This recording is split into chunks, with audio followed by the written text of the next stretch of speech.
Ang kwento ni Tomby.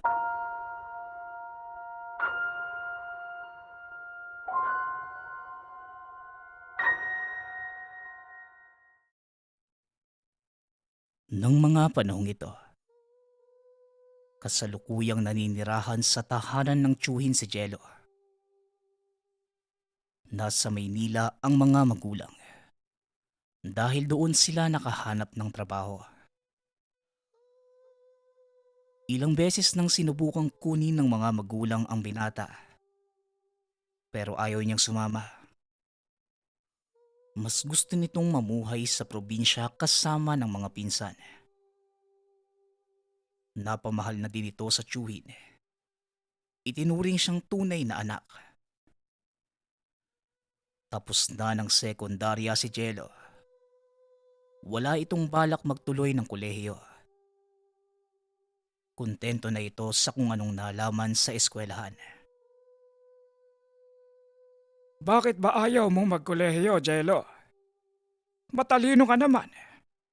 At isa pa inaalok ka ng mga magulang mo na doon mag-aral sa Maynila. Bakit ba mas gusto mo magtrabaho sa bukid? At magbantay ng mga kalabaw? Tanong ng tiyuhin. Naitago na lang natin sa pangalang Tio Densyo. Para po sa akin, Tio, hindi naman po nasusukat ang kakayanan ng tao sa diploma eh. Para sa akin po, papel lang po yan. Ang totoong sukatan ng isang tao, ang diskarte nito sa buhay. Mga karanasan, kagaya po ninyo, ni hindi nga po kayo nakapagtapos ng sekundarya eh. Pero tignan nyo naman po yung pamumuhay nyo. Kinikilala po kayo ng mga kababaryo natin. Tugon ni Jello. Ang tiyuhin ang kapitan ng baryo at kadalasan itong tampulan ng mga tao nangangailangan. Dahil medyo nakakaangat ito sa buhay. Malawak na lupain ang minana nito sa mga yumaong magulang. At dahil wala namang interes sa mga kapatid, pinili na lamang ni Tio Densyo na pagtuunan nito ng pansin at palaguin. Dahil na din sa kasipagan, sila ang may pinakamalawak na tubuhan sa lugar.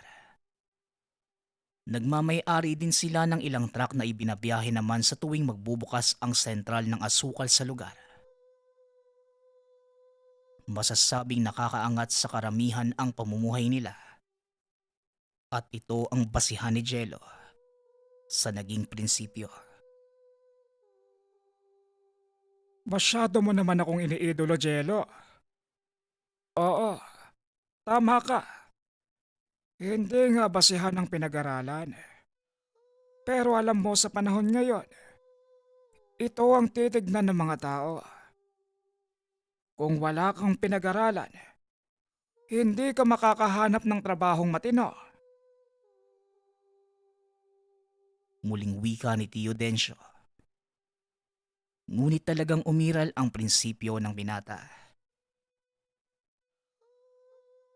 Yun nga po yung isa sa ayaw ko eh. Mag-aral sa kolehiyo.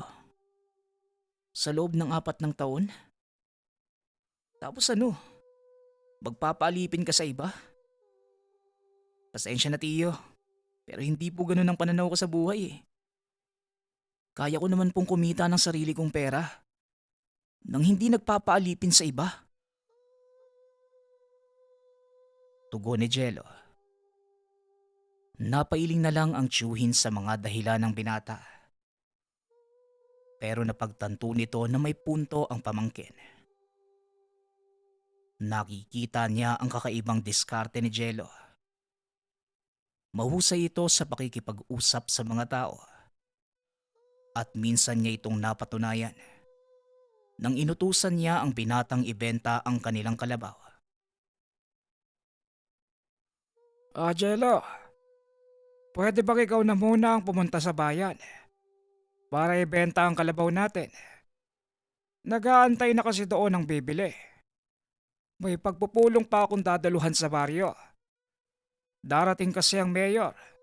Kailangang humarap ako sa kanya. Pakiusap ng tiyuhin. Hindi naman nagdalawang isip ang binata. Kagad itong nagayos ng sarili. Dinala ang kalabaw sa bayan. Pagkarating sa lugar, hinanap ng binata ang taong bibili. Itinali nito ang kalabaw sa isang puno at naglakad. Ilang sandali lang, nakita nito ang isang lalaking may hawak na papel. Lumapit ito sa kalabaw. Siniyasat habang tumitingin sa hawak na papel. Mawalang galang na po. Kayo po ba yung bibili ng kalabaw namin?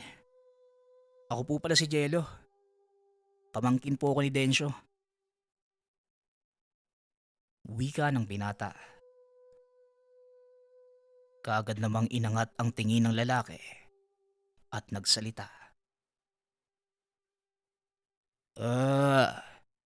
Ikaw pala ang pamangkin ni Densyo. Oh, ako nga ang bibili ng kalabaw niya. Napag-usapan na namin ng halaga eh. At siguro nasabi na din niya sa'yo kung magkano.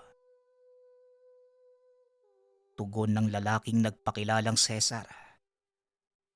Bago umalis, binalaan ng tiyuhin si Jello. Mag-iingat sa lalaking bibili ng kalabaw dahil napakatuso nito at magulang pagdating sa pera. Ang totoo, walang nabanggit sa akin si Tio Densyo eh. Magkano po ba ang napag-usapan niyo? Tanong ni Jello. Ngunit ang totoo, alam na nito kung magkano ang napag-usapan nilang halaga. 10,000 ang napag-usapan namin ng tiyuhin mo. Bakit? Hindi ba niya sinabi sa'yo? Tugon ni Cesar. Sinabi naman po, pero mukhang mali po yata yung presyong binigay niyo eh. Sige po, uwi na lang po ako. Wika ng binata. Tama ang presyong sinabi ng lalaki. Ngunit napagtanto ni Jello na masyado itong mababa kung pagbabasehan ay ang kalidad ng kalabaw. O sige, kukunin ko ng 15,000 yan. Amin na, ito ang pera. Tugon ni Cesar. Napangiti si Jello.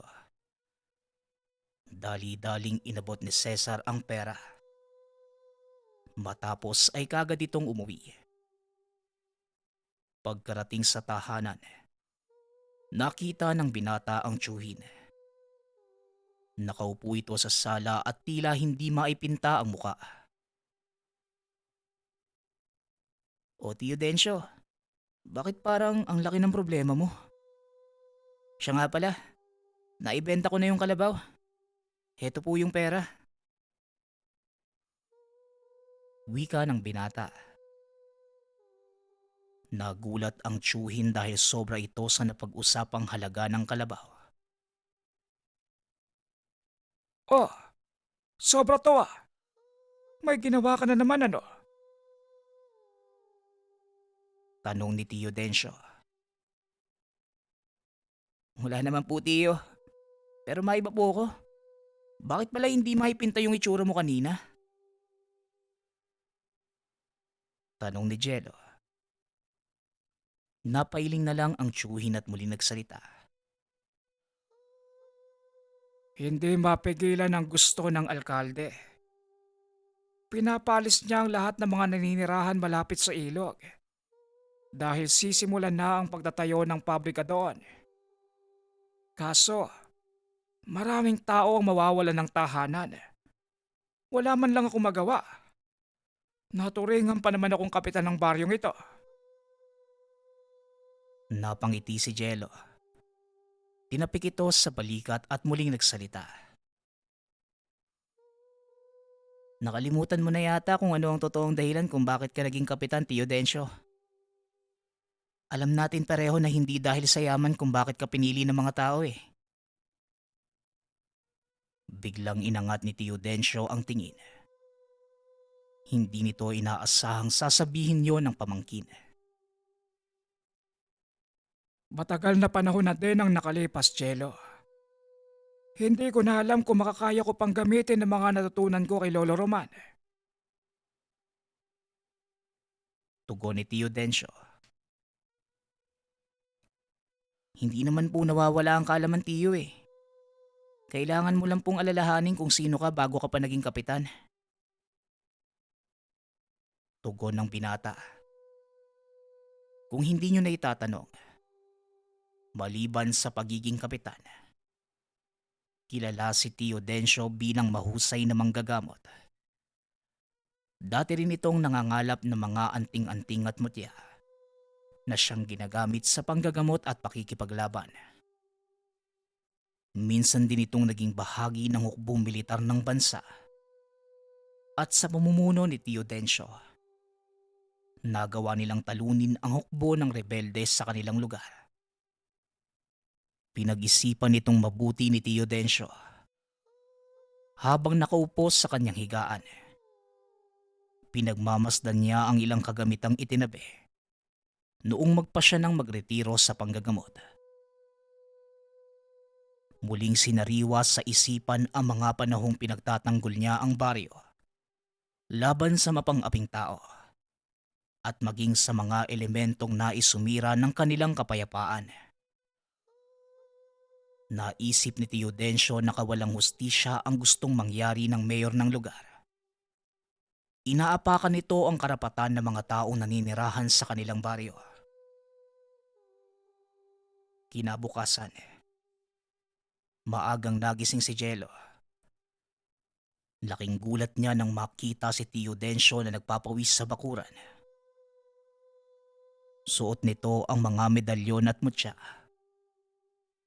Kinahapunan, nakita naman ng binatang nakaluhod sa harap ng altar si Tio Densyo habang nag-uusal ng mga pondo at nagpapakain ng dasal sa mga gamit. Sa susunod na linggo na darating ang mga tauhan ni Mayor. Sisimulan na nila ang pag-iba sa mga bahay doon sa Pangpang. Kailangan ko silang pigilan. Wika ni Tio Densyo. Nang mga sandaling yon, naroon din si Jello at ang pinsan nitong itatago na lang natin sa pangalang Udong. Tutulong kami, Tio. Hindi mo kayang harapin ng napakadaming tauhan ni Mayor. Tsaka sigurado po, may baril ang mga yun. Tugon ni Jello. Hindi, Jello. Papapahamak lang kayo. Magtiwala ka sa akin at kung talagang gusto mong makatulong, dito ka na lang sa bahay. Bantayan mo ang mga alaga nating hayop. Muling wika ni Tio Densyo. Natuwa si Jello. Nakita muli nito ang tiyuhing nagiging aktibo sa lihim na karunungan. Ilang araw ding naging abala ang tiyuhin para sanayin ang sarili. Hanggang sa dumating ang araw ng pagpunta ng mga tao ng alkalde. Maagang nagpunta si Tio Densyo sa lugar. Kinausap ang mga taong umalis. Kaagad namang sumunod ang mga ito. Mag-isang naiwan na ang kapitan sa lugar. Hanggang sa bandang mga 9:00 ng umaga. Nagdatingan na ang mga truck at kagamitan. Maraming taong inupahan si Mayor para paalisin ang mga mamamayan. Pero may ibang nanatili sa lugar. Nais nilang mapanood ang mangyayari. Hanggang sa binigay na ng alkalde ang hudyat para simulan ang pagwasak. Ngunit kagad itong pinigilan ni Tio Densyo. Anong ginagawa mo, Kapitan? Hindi ba naipaliwanag ko na sa inyo ang mangyayari? Bakit mo pinipigilan ng mga tao ko? Tanong ng mayor. Napagtanto ko lang na wala kayong karapatang sirain ng mga tahanang nandito. Dahil pag-aari nila ang lupaing ito. Nakapangalan sa kanila ang titulo ng mga lupa at hindi nyo yon pwedeng baliwalain. Tugon ni Tio Densyo. Ha ha ha! Ngayon pa talaga lumabas ang tapang mo, Kapitan Densyo. Hindi mo ba nakita ang mga taong ito? Binabayaran ko sila para dispatchahin ang sino mang pipigil sa plano ko. Kaya kung ako sa'yo, tatabi na lang ako at manonood. At isa pa, ikaw din naman ang makikinabang dito balang araw. Muling wika ng mayor. Pero nanlaki ang mga mata nito nang sumagot si Tio Densyo. Pasensya na, Mayor. Pero hindi ako natatakot sa mga tauhan mo. Kaya siguraduhin mo lang na sapat ang binayad mo sa mga taong yan. Na kaya nung buhayin ang mga pamilya nilang maiiwan. Dahil hindi ako mangingiming pugutan ng ulo ang sino mang lumampas sa guhit na ito. Tugon ni Tio Densyo. Sabay hila sa lubid na ginawa niyang barikada. Abat talagang napakatapang mo. Palibhasa, hindi mo ko kilala. Kaya ganyan ka kung umasta. Muling wika ni Mayor.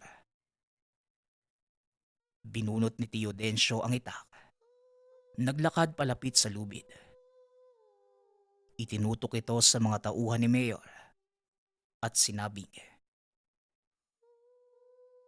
Sino sa inyo ang gustong mauna? wika ni Tio Densyo. Wala ni isang tauhan ni Mayor ang nangahas na humakbang. Dahil kilala ng mga ito si Tio Densyo. Ano ba? Wala bang susunod sa utos ko? Binayaran ko na kayo. Mga walang kwenta. Wika ni Mayor. Tumawa ng malakas si Tio Densyo. Muling nagsalita. Alam mo ba kung bakit hindi sila sumusunod sa'yo? Dahil kilala nila ako. Palibhasa, dayo ka sa lugar na ito. Kaya hindi mo ko lubusang kilala. Ngayon, bibilang ako ng 10.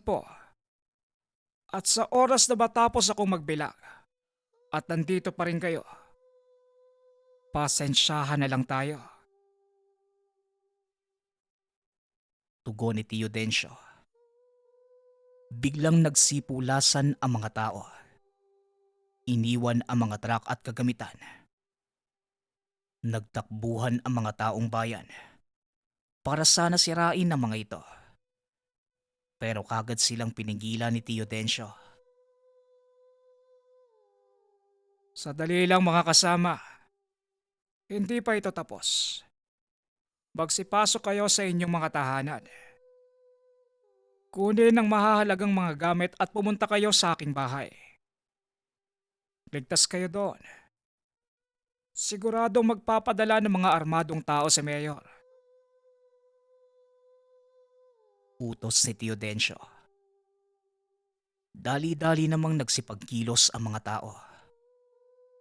Pumunta ito sa tahanan ni Tio Densyo.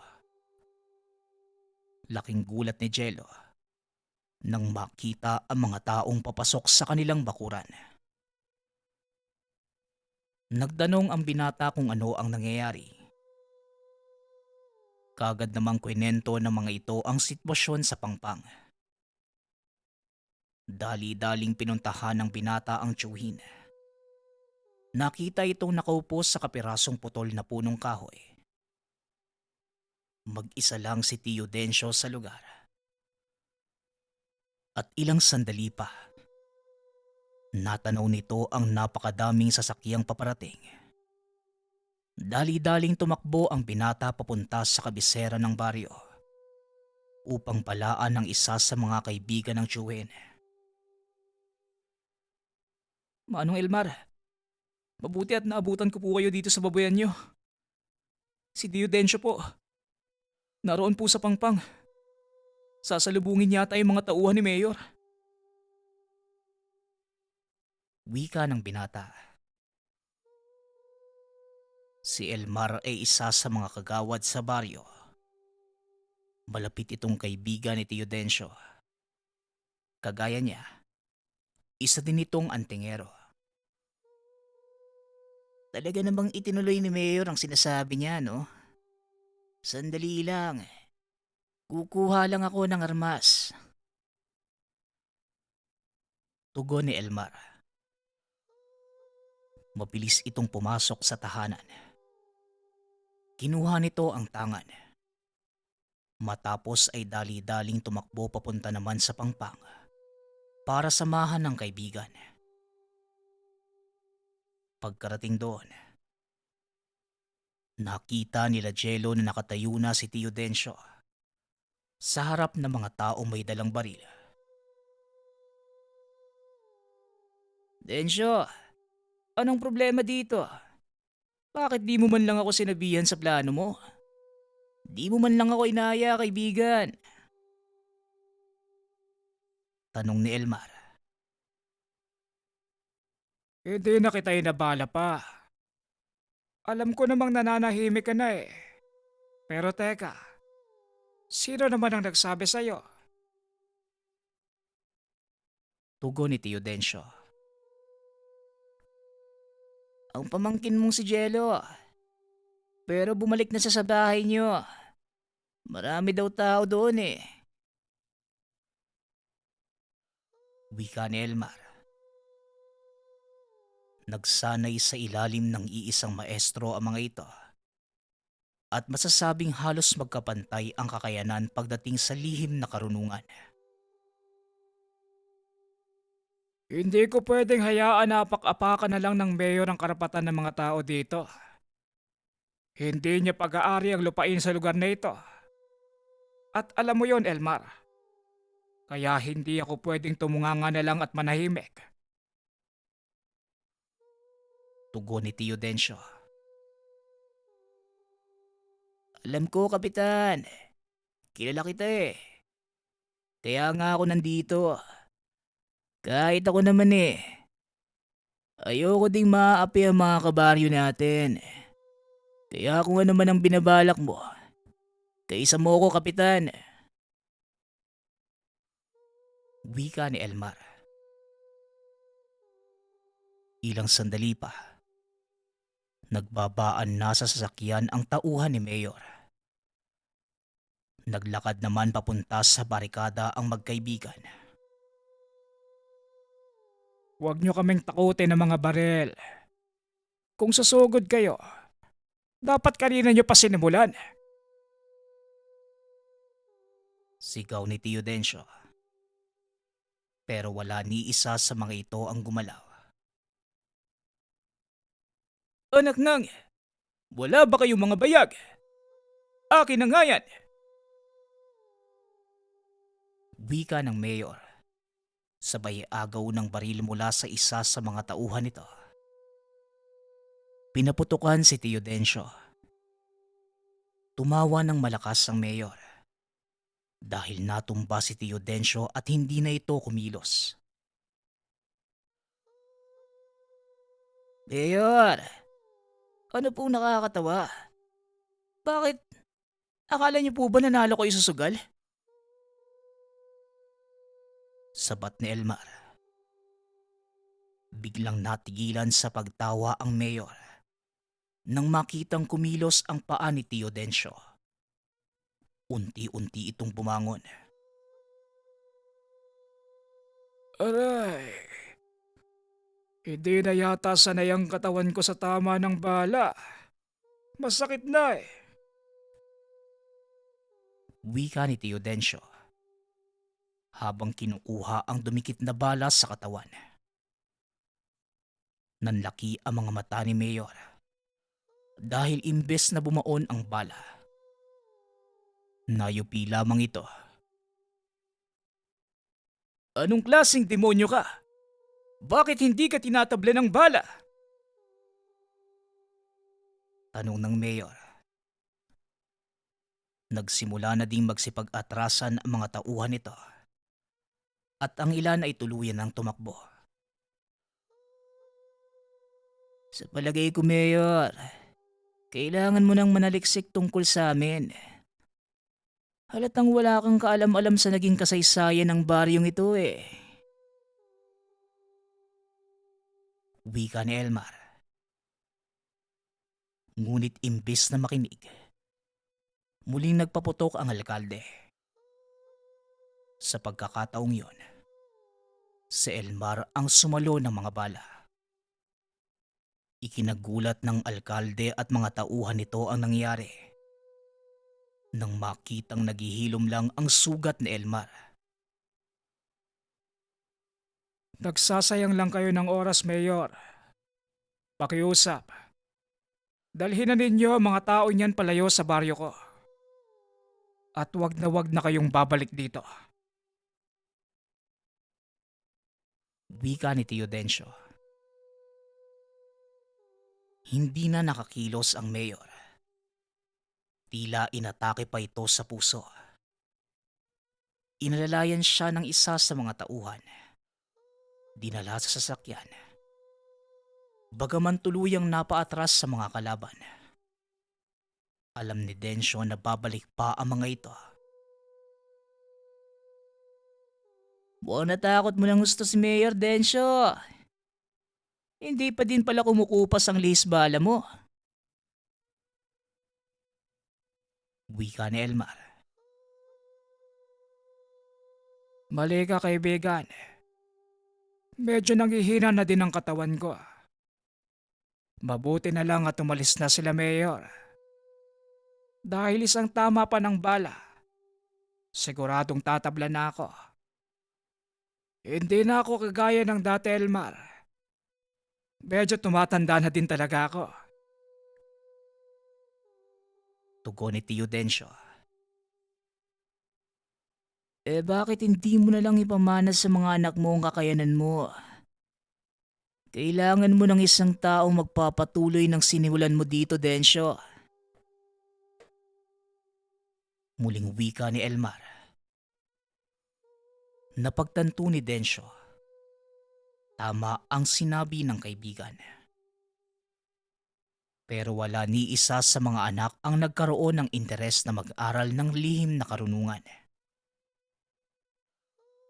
Nang mga sandaling yon, lingid sa kaalaman ng dalawang matanda, naroon lang si Jello sa isang banda, nagtatago at nakikinig sa dalawa. Teodencio, pasensya na po kayo ah. Hindi ko po sinasadyang marinig ang usapan niyo ni Mang Elmar. Ang totoo, matagal ko na pong gustong matuto. Pero natatakot po ako magsabi sa inyo eh. Dahil baka hindi po kayo pumayag. Wika ni Jello habang lumalabas sa pinagtataguan. Nagkatinginan ang dalawa. At sa pagkakataong yon, pakiramdam ni Teodencio, biglang dininig ng Diyos ang kanyang panalangin. Sigurado ka ba, Jello? Hindi biro ang pagdadaanan mong pagsubok. Tatapatin na kita. Maaari mo itong ikamatay kung sakali. Ano? Itutuloy mo pa ba? Tanong ni Teodencio. Alam ko po yun, Tiyo. Nasaksihan ko po ang pagsasanay niyo eh. Baka nakalimutan niyo pong dito ako lumaki. Bata pa lang po ako, kasama niyo na ako. Tugon ni Jello. Napangiti naman si Teodencio. Hindi ito makapaniwalang nasa tabi niya pala ang matagal nang hinahanap. O sige, Jello. Basta wag ka magrereklamo sa akin. Tara na Elmar, kailangan na nating magpahinga. Maaga pang gigising itong estudyante ko. Wika ni Tio Densyo. Anong sinasabi mong estudyante mo?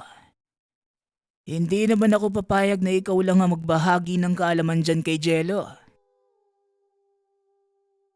Tugon ni Elmar. Naku, mukhang magtatalo pa yata kayong dalawa. Mas maganda nga pong matuto ako sa dalawang guro. Kaya ayos lang naman po sa akin na turuan niyo po ako, Mang Elmar. Sabat ng binata. Kinabukasan, nagsimula na ang pagsasanay ni Jello.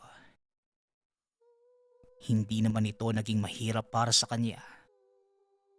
Dahil batak ang katawan ng binata sa pisikal na gawain.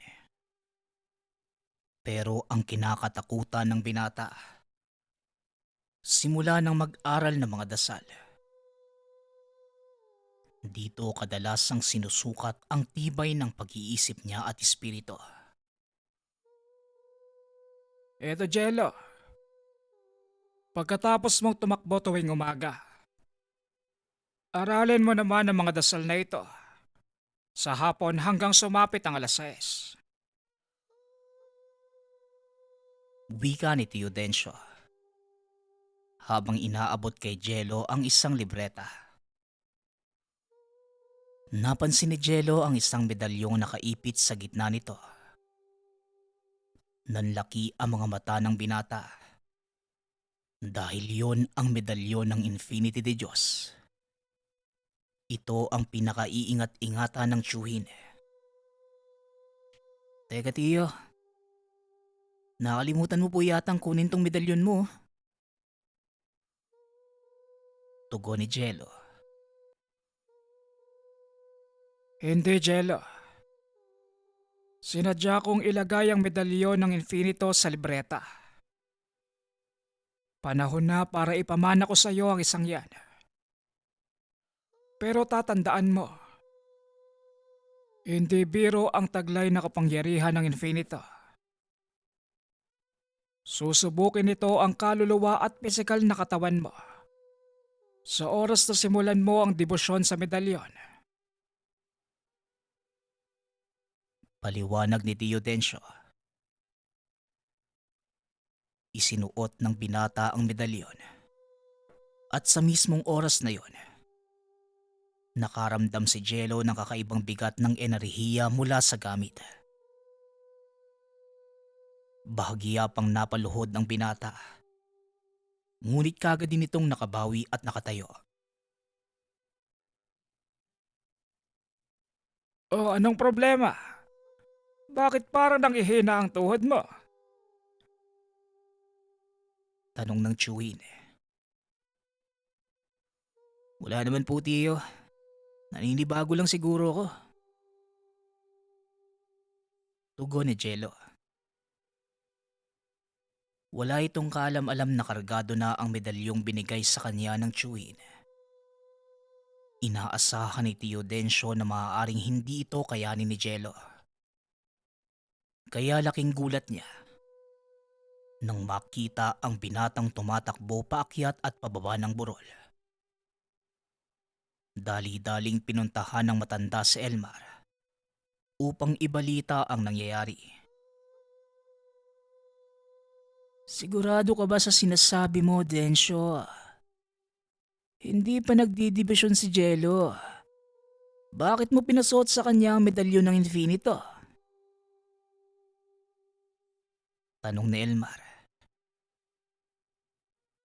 Hindi ko naman nakalaing isusuot niya yung medalyon. Pero mukhang maganda ang naging resulta ng ginawa ko. Dahil unti-unti nang nasasanay ang katawan ni Jello. Tugon ni Tio Densyo. Ngunit hindi naniniwala si Elmar. Kaya nagpa siya itong puntahan ng binata. Nanlaki ang mga mata nito nang makitang nakaupo si Jello sa ilalim ng puno. habang nagbabasa ng mga dasal mula sa libreta. Napatingin pa ito kay Tio Densyo. Napakamot ng ulo. Naku Densyo, kahit kailan talaga, hindi ka nag-iingat. Paano kung napahamak yung pamangkin mo? Wika ni Elmar. Lumapit ito sa kinauupuan ng binata. Ngunit bigla siyang napaatras dahil naramdaman niya ang napakalakas na rebwelta mula kay Jello. O di ba? Sa loob lang ng isang araw, nagawa niyang paganahin ang depensa ng Infinito. Hindi na ako magugulat kung magawa niyang magbato ng Tegalpo gamit ang mga dasal.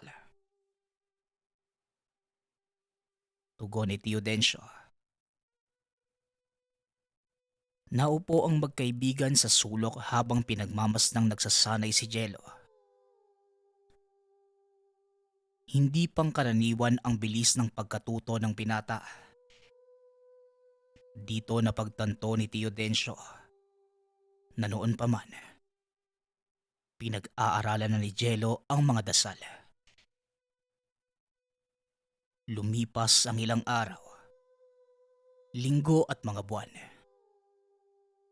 Nagawang maperpekto ni Jello ang pamamaraan ng tiyuhin. Maging ang taglay na lihis bala ng medalyon. Nagawa na din itong buksan. Tila sinadya ng pagkakataong ihanda ang binata. Dahil kung kailan niya nakumpleto ang pagsasanay. Saka naman bumalik ang mga tauhan ni Mayor upang ipagpatuloy ang nasimulan. Isang hapon, habang nagpapakain ng mga alagang manok,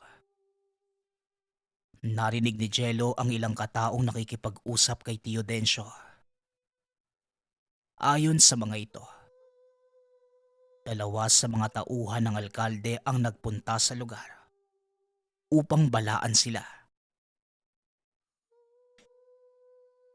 Talagang walang kadala-dalayang si Mayor no? Sige na, ako na ang bahala. Wika ni Tio Densyo.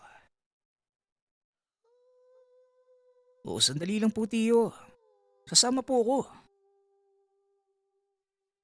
Wika ni Jello nang marinig ang sinabi ng mga tao.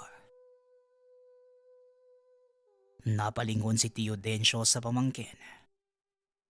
Napagtanto nitong panahon na para subukan ang kakayanan ng binata. Sige, walang problema. Basta wag ka lang haharang sa daanan ko.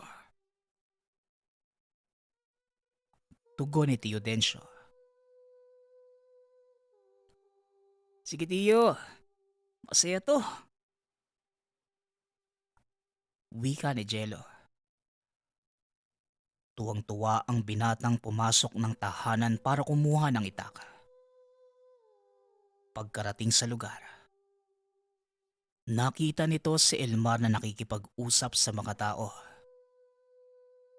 Nakatayo na ang barikada sa daan bilang paghahanda sa pagdating ng mga tauhan ni Mayor. Nakipag-usap din si Densyo sa mga ito.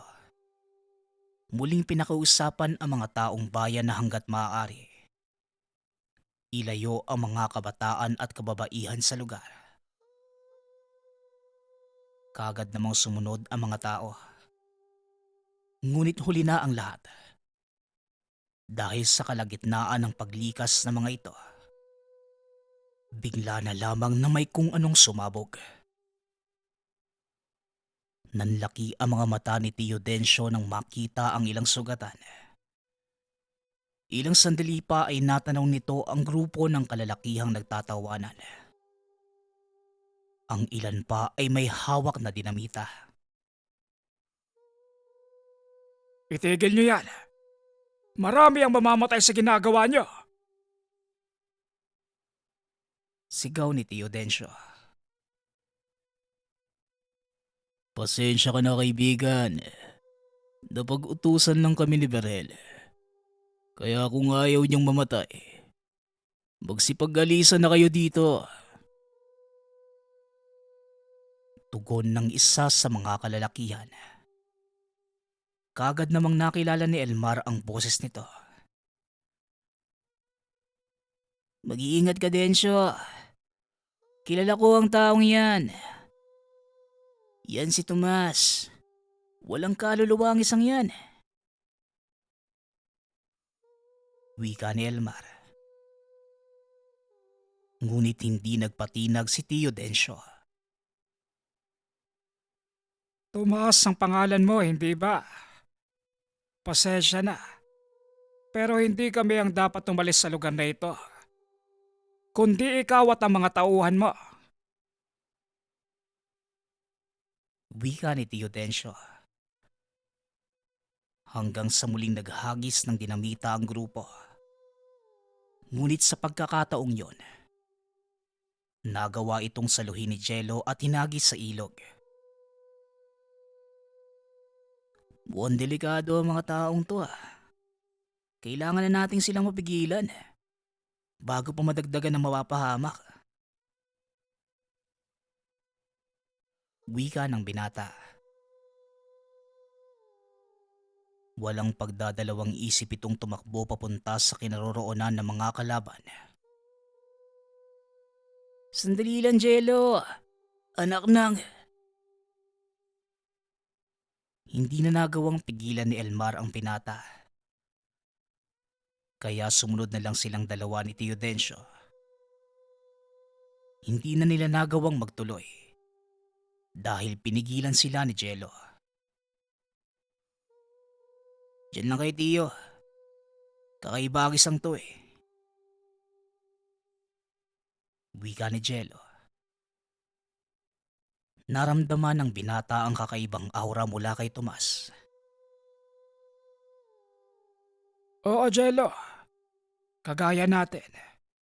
Meron din siyang kakayanan. Kaya mag-iingat ka. Tugon ng tiyuhin. Ano?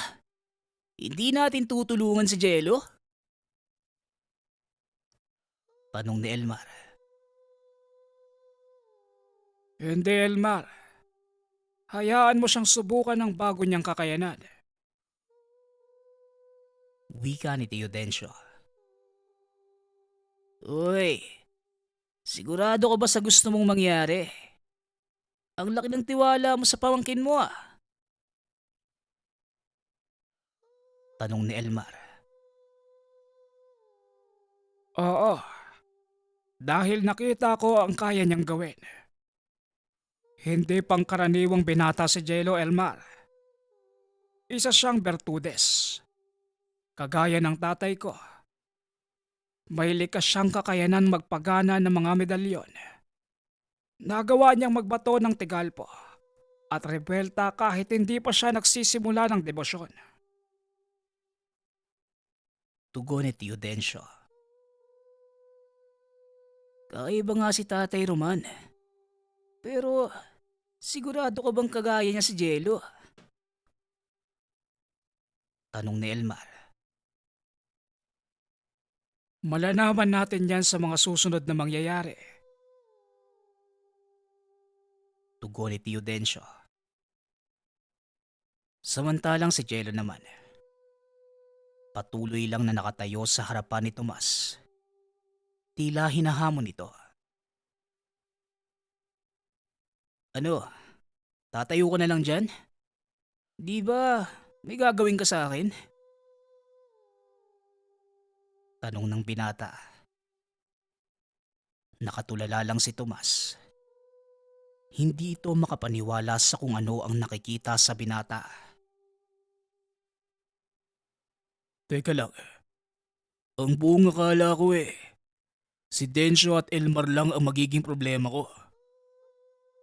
Sabihin niyo kay Berhel, wala sa napag-usapan namin ng isa pang antingero.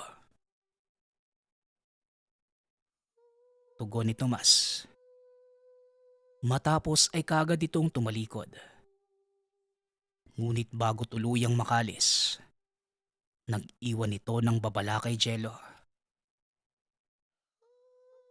Hindi ko lang napaghandaan ang pagharap natin. Ayoko na sanang maulit eh. Kaya sana, sa susunod na balik ko dito, hindi na mag-cruise ang landas natin. Banta ni Tomas. Ngunit hindi pa rin basta nagpatinag ang binata. Pasensya na, pero kung tinatakot mo ko, pakigalingan naman. Hindi ako natitinag sa mga banta mo. Bumalik ka kung kailan mo gusto. Sisiguraduhin ko sa'yo, hindi lang magkukrus ang landas natin, kundi isa sa atin ang babagsak. Tugon ni Jello. Matapos ay tuluyan nang umalis si Tomas. Laking pagtataka ng dalawang guro. Sa naging reaksyon nito, hindi nila akalaing tatalikod sa laban si Tomas. Sa ngayon, ligtas na ang mga tao. Pero hindi ko alam kung kailan sila babalik. Wika ni Tio Densyo. Hindi mo dapat alalahanin yan sa ngayon, Densyo. Ang iba nagtataka ko, bakit bigla na lang umatras si Tomas? Hindi niya ugaling tumalikod sa laban. Maliban na lang kung talagang malakas ang makakatunggali niya. Tugon ni Elmar. Natigil ang pag-uusap ng dalawa sa paglapit ni Jello. Tio, kilala niyo po ba yung taong yun? Tanong ng binata. Oh, Jello. Tomas ang pangalan niya. Mag-iingat ka sa kanya, Jello.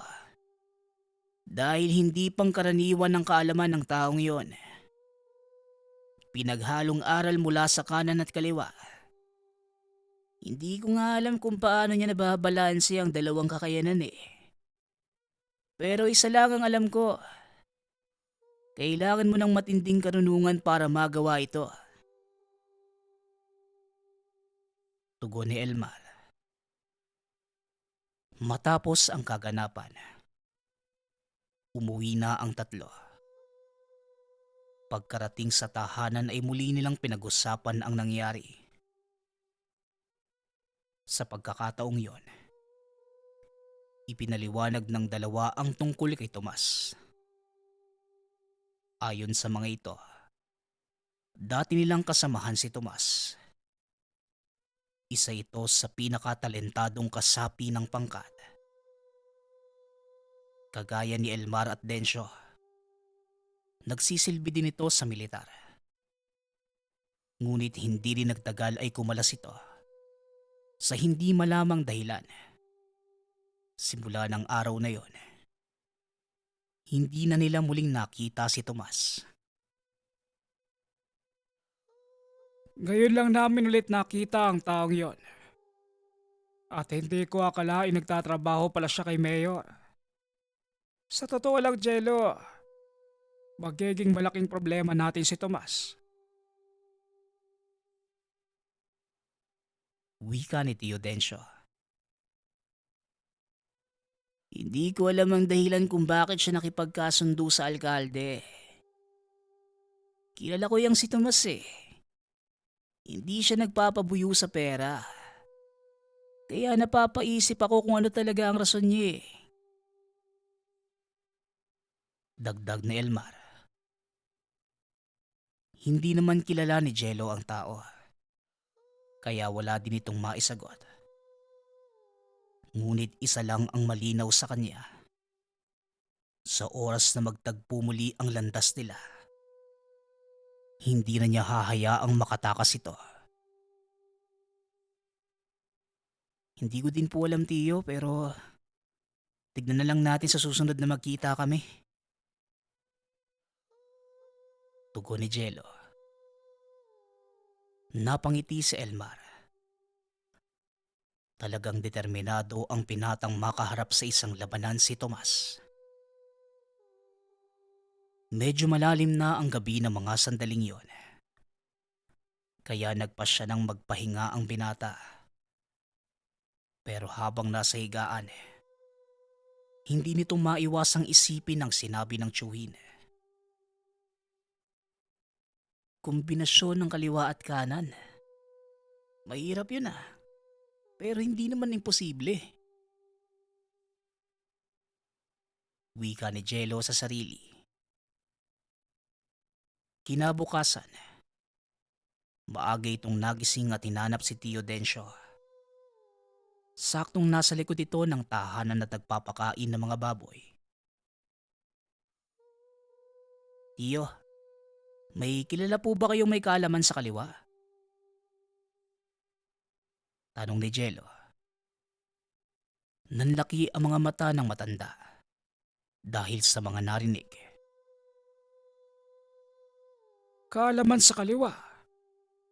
Ano bang binabalak mo, Jello? Huwag mo sabihing plano mo ding pag-aralan ng karunungan sa kaliwa. Tanong ni Tio Densyo. Napangiti si Jello. Alam ng tiyuhin ang nilalaman ng isip nito. Kagad niyang inawat ang pamangkin. Pero alam niyang hindi rin magpapapigil ang binata sa gusto nitong gawin. Hindi po ba sinabi niyo kombinasyon ng kaliwa at kanan ng Arle Tomas? Ang ibig pong sabihin, hindi po yun imposible. At kung yun lang po yung paraan para matumbasan ko yung kakayanan niya, bakit hindi ko din subukan? Muling wika ng binata. Jello, hindi mo alam ang sinasabi mo. Posibleng makuha ng kaliwa ang kaluluwa mo sa oras na magkamali ka at mawala sa balanse. Delikado ang binabalak mo, pamangkin. Tugon ni Tio Densyo. Alam ko naman po yun, Tio eh. Kaya hindi rin ako susugal sa isang laro kung hindi ko alam na mananalo ako. Muling wika ni Jello. Biglang natigilan si Tio Densyo. Pamilyar sa kanya ang ganitong mga salita. Nakakabigla ka, apo. Para ka ng lolo mo kung magsalita. Minsan naiisip ko na baka sumanib na sa'yo yung kaluluwa ng matandang iyon. Pero kung determinado ka talaga, wala naman akong magagawa para pigilan ka. Puntahan mo si Manong Senyo. Nasa gawing dulo ng baryo ang bahay niya. Nag-iisa lang siya roon. Sa gitna ng palayan kaya hindi ka mahihirapang hanapin. Wika ni Tio Densyo. Sino naman po si Senyo, Tio? Tanong ng binata. Basta, puntahan mo na lang. Sa kanya mo na itanong kung sino siya. Tugon ng tiyuhin. Parang mas ayos po siguro kung sasamahan niyo ako no, Tio? Muling wika ni Jello. Ngunit tumanggi si Tio Densyo. May mahalaga pa itong gagawin sa baryo. Kaya naman pinili ng binatang puntahan sa Elmar. Pupuntahan mo si Senyo. Abay, sino nagsabi sa'yo niyan? Tanong ni Elmar. Noong una ay ayaw pa nitong pumayag. Ngunit kalaunan ay nagawa din itong kumbinsihin ng binata. O sige na, sasamahan na nga kita. Kahit kailan talaga tong si Densyo, pahamak eh. Sandali lang at mag-aayos lang ako ng gamit. Wika ni Elmar. Ilang minuto pa ay umalis na ang dalawa. Medyo may kalayuan din ang tahanan nito.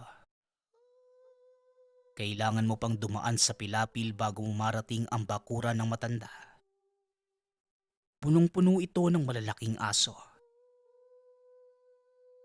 Pagkarating nila sa bukana, kaagad silang sinalubong ng tatlong bantay. Panay ang kahol ng mga ito, kaya napalabas ng tahanan ng matanda. Sa tansya ni Jello, nasa 50 anyos na ang matanda. Mahaba at puti na ang balbas. Kung titignan, mukha itong monghe dahil wala na itong buhok at wala din damit pang itaas. Ano ang kailangan niyo?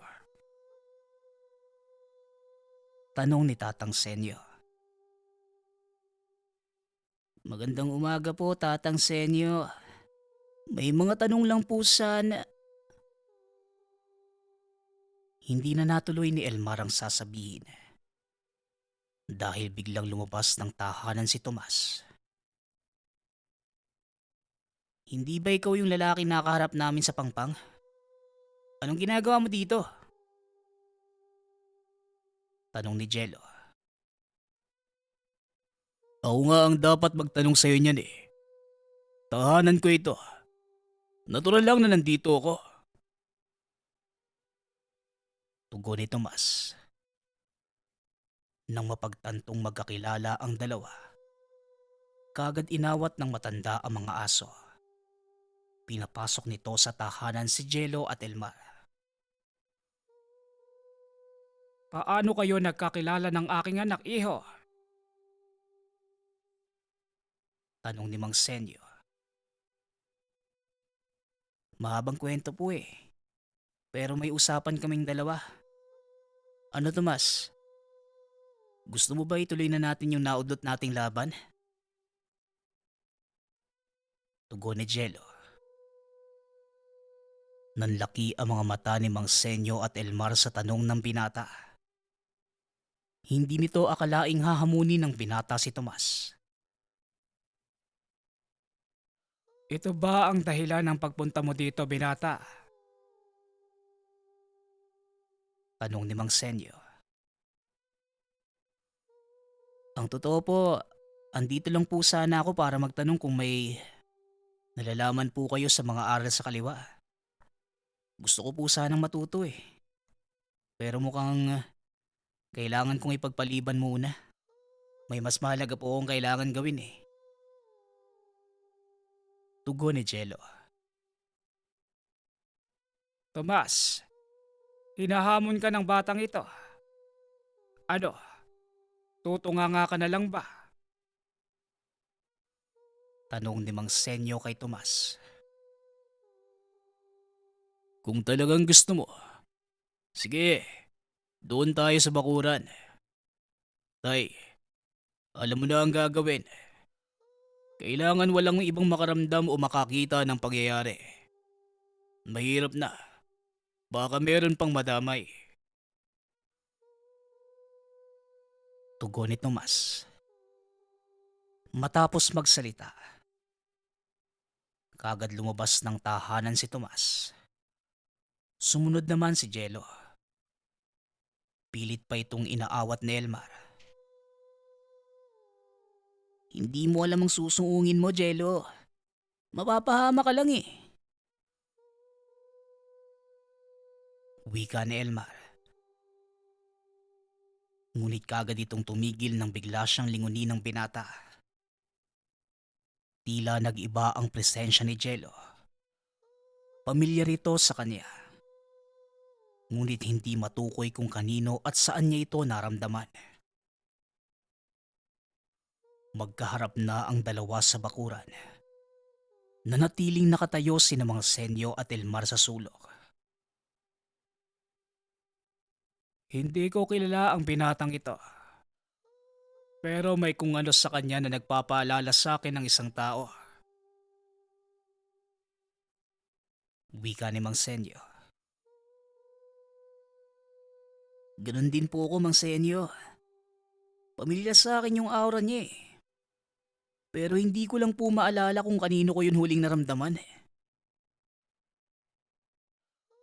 Tugon ni Elmar. Nabaling ang atensyon ng mga ito nang bigla silang makaramdam na malakas na bugso ng enerhiya mula sa dalawang magkaharap. Nagsisimula na ang mga ito magkarga ng kanya-kanyang dasal. Hanggang sa tila naglaho ang mga ito. Hindi makita ng dalawa ang magkatunggali. Ngunit ramdam nila ang bawat pulso ng enerhiyang lumalabas sa tuwing magsasalpukan ng dalawa. Hindi ko akalaing mararamdaman ko ulit ng ganitong saya sa pakikipaglaban. Mabuti naman at muli kang nagbalik. Wika ni Tomas. Pasensya na kung pinaghintay kita ng matagal. Alibughan kong mag-aaral. Tugon ni Jello. Tila ibang tao na ang nasa katawan nito. Narinig ni Mang Senyo ang usapan ng dalawa.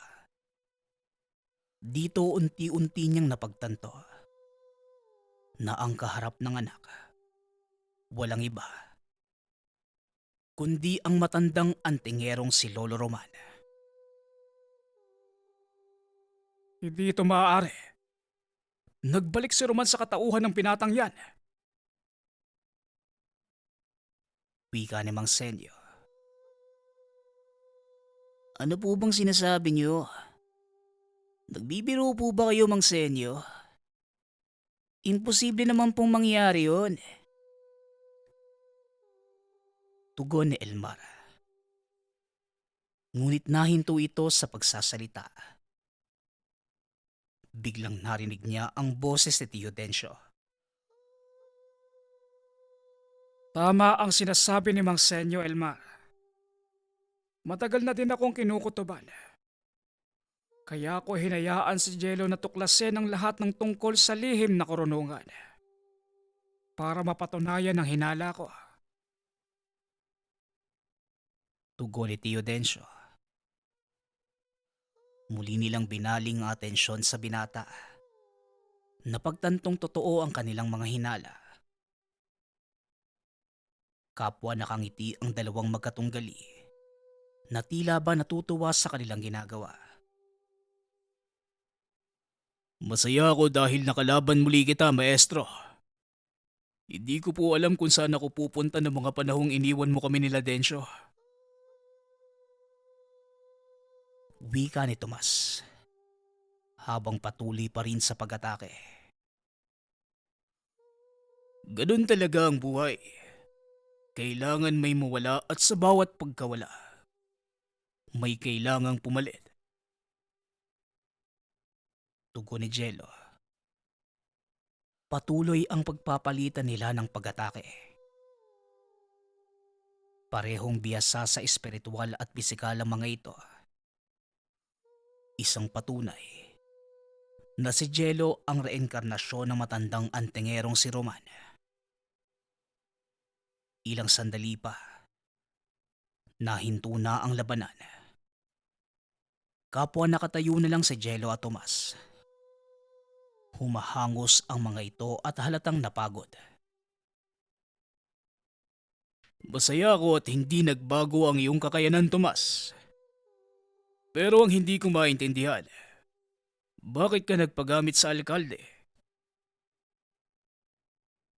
Tanong ni Jello. Ipinaliwanag naman ni Tomas ang totoong dahilan. Ayon dito, nabalitaan niya ng makaharap na mga tao ni Mayor Siladencio. Kaya pinili nitong makisali para muling makaharap ang dating mga kasamahan. Ngunit hindi nito inaasahang makakatagpo sa lugar ang binatang si Jello. Nakalaunan, napagtanto nilang reinkarnasyon pala ito ng kanilang yumaong guro. Wala kayong dapat ipag-alala. Hindi ako tumalikod sa aking adikain. Kagaya ng iniisip niyo. Kaya kaisan niyo ko sa pagtatanggol sa baryo. Wika ni Tomas. Hindi makapaniwala ang lahat sa mga nangyayari. Bagaman marami ng patunay, hindi pa din lubos maisip ni Densyo na muling nagbalik ang kanyang ama sa katauhan ng pamangkin.